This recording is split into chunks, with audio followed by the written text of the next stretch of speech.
साल 2022 आ गया है और पुष्पा की जो आकांक्षाएं है जो मन में वो अभी भी बरकरार है और वो कांस्टेबल से कुछ एक कदम आगे बढ़ी है। क्या है स्टेटस, जरा उन्हीं से पूछते हैं।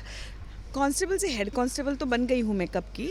हाँ, मगर ये है कि जो इंस्पेक्टर सब इंस्पेक्टर जो बनना है उसके लिए मुझे एटलीस्ट एक केस अपने बलबूते पर सुलझाना पड़ेगा, जो अभी तक पुष्पा को नसीब नहीं हुआ है, बट होगा। पुष्पा ने अभी तक होप नहीं छोड़ी है। पुष्पा एक केस ज़रूर सुलझाएगी अपने जिम्मेदारी पे, अपने बलबूते पे। मतलब कितनी मेहनत करनी पड़ती है, कितना केस सॉल्व करने के लिए कितनी मशक्क़त करती है, कितनी तिकड़म बिड़ाती हैं वो। अम, सच में अब ये तो हम एक्टिंग कर रहे हैं, स्क्रिप्ट जो लिख के आती है वो हम करते हैं, मगर जो पुलिस की ड्यूटी है, हैट्स ऑफ टू देम। सच में इसमें कितने सारे लोगों को लोगों के ईगोज़ झेलने पड़ते हैं, कितने सारे लोगों की दुश्मनी झेलनी पड़ती है, प्यार भी मिलता है, ये सारी चीज़ें होती है। तो तिकड़म तो वो करना ही पड़ता है, और कोई चॉइस नहीं होता है, क्योंकि कभी कभी सीधी उंगली से घी नहीं निकलता ना, तो कभी कभी उंगली टेढ़ी भी करनी पड़ती है, सारी चीज़ें करनी पड़ती है। मैं पुष्पा से बहुत प्यार करता हूँ, मुझे बहुत मज़ा आता है। अच्छा, और वर्दी जो पहनना, मतलब एक खुद में ही वर्दी जब पहनते हैं तो एक फीलिंग आती है, तो वो कैसा है, हाउ इट फील्स? मुझे मैं ये लड़कियों को मेरी तो खैर एज के हिसाब से पुष्पा की सलवार कमीज़ है, तो मैं फिर भी मैं इतनी कंफर्टेबल हूँ कि मैं क्या बताऊँ। लड़कियाँ जो हमारी यूनिफॉर्म में शर्ट पैंट में वो चलती है ना, मैं हमेशा उनको बोलती हूँ, तुम लोग जो ऐसे चल के आते हो, क्या लगते हो, इतनी ग्रेस है ये इस खाकी वर्दी में। लड़की आज, और एक्चुअली मैं रास्ते पर भी देखती हूँ, लेडी कांस्टेबल्स या एसएचओज या दिखते हैं इंस्पेक्टर्स, क्या लगते हैं, मतलब हमारी वर्दी में बहुत सोच समझ कर वर्दी डिज़ाइन की है, बहुत इसमें कुछ खास है, सच में कुछ खास है।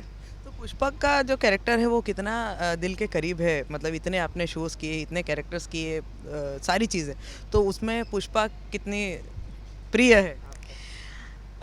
एक्टर हूँ, हर किरदार दिल के करीब होता ही है, इसलिए आप उसको अच्छे से निभा पाते हो, ये मेरा मानना है। इसके पहले भी मैंने अलग अलग, अभी रिसेंट एक एग्जांपल मैंने गठबंधन की सावित्री की थी, जो डोंबिवली की डॉन है, गुंडी है। अब एकदम 360 डिग्री है ये पुष्पा, प्यारी है, नटखट है, और जो उम्र के हिसाब से बिल्कुल बिहेव नहीं करती। अभी तो हमने देखा ही क्या है, हमने ज़िंदगी में हमारी उम्र ही क्या है, उम्र एक्सेप्ट नहीं करती, बाल कलर करती है, तो सारी चीज़ें उसमें वो। एक्चुअली हम सेट पे हम यही बातें करते कि सबसे उम्र में पुष्पा है सेट पे, मगर सबसे बच्ची पुष्पा है। छोटी छोटी चीज़ें जो नटखटपन पुष्पा में है, तो मैं ये सारी चीज़ें बहुत एंजॉय करती हूँ, क्योंकि मैं अपने आप को बहुत खुश नसीब मानती हूँ कि मुझे इतने अलग अलग किरदार करने के लिए मिल रहे हैं। एक गुंडी, एक एकदम पॉजिटिव कैरेक्टर, इसके पहले कॉमिक नेगेटिव किया प्यार का दर्द है में, तो यहाँ मैं घर घर खेली अच्छे अच्छे प्रोडक्शन हाउसेस के साथ, अच्छे अच्छे डायरेक्टरों के साथ, अच्छे अच्छे किरदार जिसके टीआरपीज़ अच्छी है, रोल को प्यार मिला इतना, तो इससे अच्छा एक एक्टर को और क्या भगवान से कोई मांगेगा, मुझे सब पप्पा दे रहे हैं। तो काफ़ी डिफरेंट डिफरेंट कैरेक्टर्स करने मिल रहे हैं और काफ़ी इंटरेस्टिंग कहानी होती है, मतलब हर जो है फ़िलहाल जो है अभी जो हसीना का जो कांड हो गया है, जो चल रहा है, वो थोड़ी रोशनी डाले उस पे। हसीना, हमारी जो मीरा, जो हमारी एएसआई है, उसको हैक किया गया है, क्योंकि वो तो मशीन है, तो उसके हाथों हसीना का मर्डर करवाया गया है। अब किसने किया है क्या है वो धीरे धीरे रिवील होगा, बट फ़िलहाल हम सब सदमे में हैं कि हसीना को किसने मारा।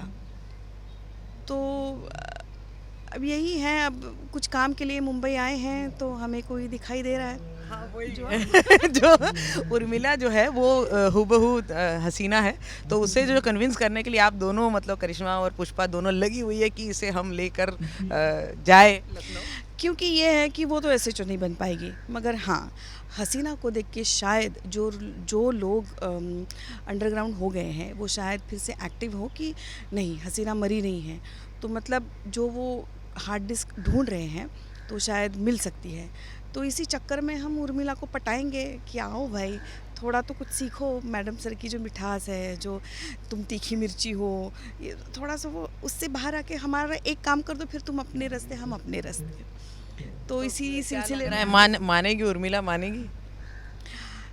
जिस तरीके से उसके तेवर नज़र आ रहे हैं ना, तो वो जल्दी से तो नहीं मानेगी।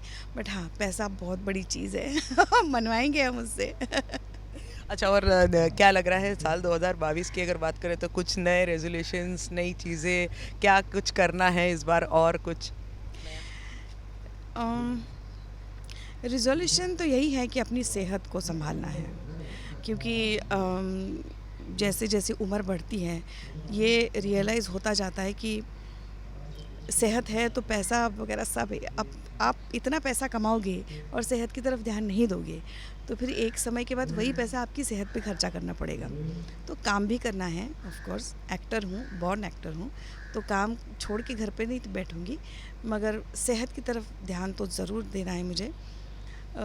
कोशिश करती हूँ थोड़ा सा वॉक, सुबह उठ के थोड़ा सा एक्सरसाइज शुरू तो किया है नए साल में, और टिकाऊंगी भी। ऐसा नहीं कि शुरुआत के 10 दिन किया बाद में छोड़ दिया, नहीं, क्योंकि कोविड का इतना सब हम सुनते हैं, देखते हैं, तो इसके लिए सबसे ज़रूरी यही है कि आपकी सेहत, आपकी इम्यून सिस्टम स्ट्रांग हो, आपको कोई कुछ नहीं कर सकता, और उसके लिए आपकी अपनी विल पावर भी बहुत अच्छी होनी चाहिए, और विल पावर अच्छी सेहत से ही आती है।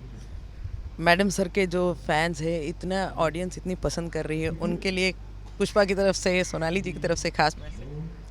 खास मैसेज यही है कि लल्ला के पप्पा हमसे बहुत प्यार करते थे, आप लोग भी तो प्यार करते हैं, मगर और प्यार बढ़ना चाहिए, तभी तो हमें अच्छी अच्छी स्टोरीज़ आपके सामने हम लेकर आएंगे।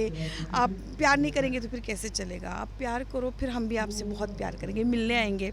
जैसे ही कोविड का थोड़ा बहुत कम इधर उधर हो जाएगा, मिलने आएंगे फिर thank you, thank you, thank you.